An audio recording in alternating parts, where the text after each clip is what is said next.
আমাদের নতুন সময় যে আসবে তো এই জন্য দুবাই প্রবাসী অনেক প্রবাসীরা যেখানে বন্দি আছে তাদেরকে নিয়ে খুব কিছু কথা বলে।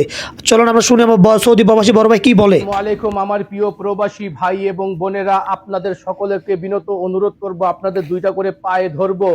আজকের এই ভিডিওটা হাজার হাজার শেয়ার চাই শুধু আমার এই নাহিদ প্রবাসী ভাইটার জন্য। বাংলাদেশ স্বাধীন হওয়ার পর সবাইকে, সকল কারাবন্দীকে স্বাধীন করে দিয়েছে, তাদেরকে ছেড়ে দিয়েছে এবং চেয়ারপারসন বেগম খালেদা জিয়াকে ছেড়ে দেওয়া হয়েছে।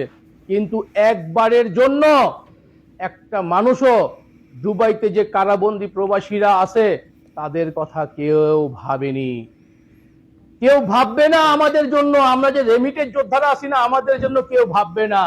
আমাদের রাস্তা আমাদের করতে হবে।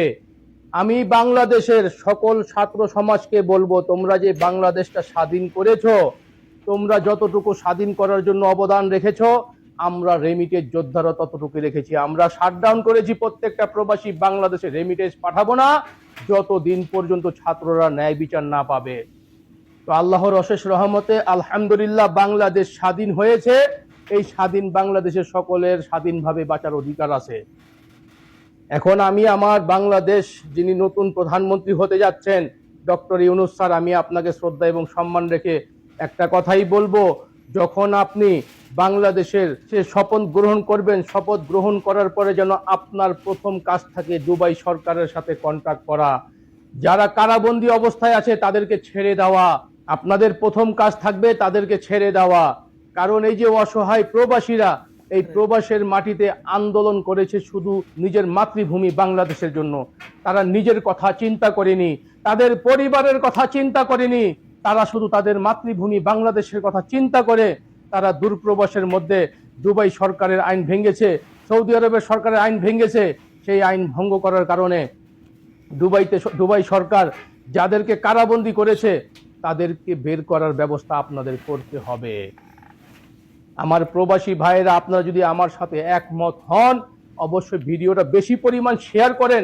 আপনাদের শেয়ারে আমার মনে হয় বাংলাদেশে যে বর্তমানে ছাত্র সমাজ আছে তাদের কাছে আমার এই ভিডিওটা পৌঁছাবে।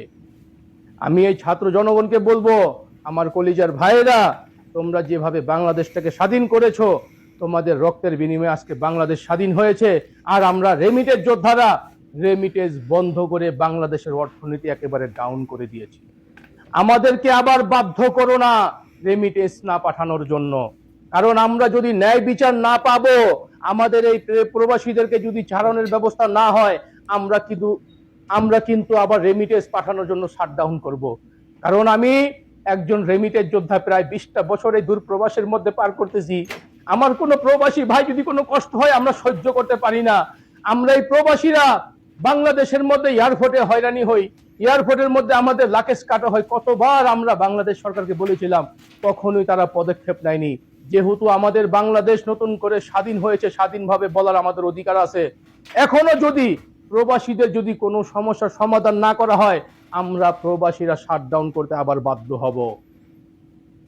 তাই আমি সকলের কাছে বিনত অনুরোধ করব, আল্লাহর রস্তে ভিডিওটা বেশি পরিমাণ শেয়ার করেন। অন্তত পক্ষে এই যে নাহিদ প্রবাসী যারা এখন কারাবন্দী আছে তাদের পরিবারের কথা চিন্তা করে আপনারা প্লিজ ভিডিওটা শেয়ার করবেন। কারণ এই যে নাহিদ, এই যে প্রবাসী, খুব ভালো একজন লোক ছিল। তার কথা, তার ভবিষ্যতের কথা চিন্তা না করে, তার পরিবারের কথা চিন্তা না করে তারা প্রবাসের মাটিতে আন্দোলন করেছে শুধু বাংলাদেশটাকে জয় করার জন্য। এখন বাংলাদেশ যেহেতু স্বাধীন হয়েছে আলহামদুলিল্লাহ, এখন প্রথম লক্ষ্য আমাদের প্রবাসীদের এই কারাবন্দীদেরকে বের করে দেওয়া। তো আমার কলিজার ভাইয়েরা, আপনাদের কাছে বিনত অনুরোধ করব প্লিজ ভিডিওটা বেশি পরিমাণ শেয়ার করবেন শুধু নাহিদের জন্য আর যারা কারাবন্দী অবস্থায় আছে। আর প্রত্যেকটা প্রবাসীকে আমি আবার শেষবারের মতন বলতেছি, পরবর্তীতে আমাদের বাংলাদেশের জমিনে যত কিছু হোক না কেন, আমরা বিশ্বের যে কোনো দেশে থাকি না কেন, তাদের আইন আমরা ভঙ্গ করব না। সবাই মাথায় রাখবেন। ভালো থাকবেন। আল্লাহ হাফেজ। প্রবাসী ভাইদেরকে জিন্দাবাদ।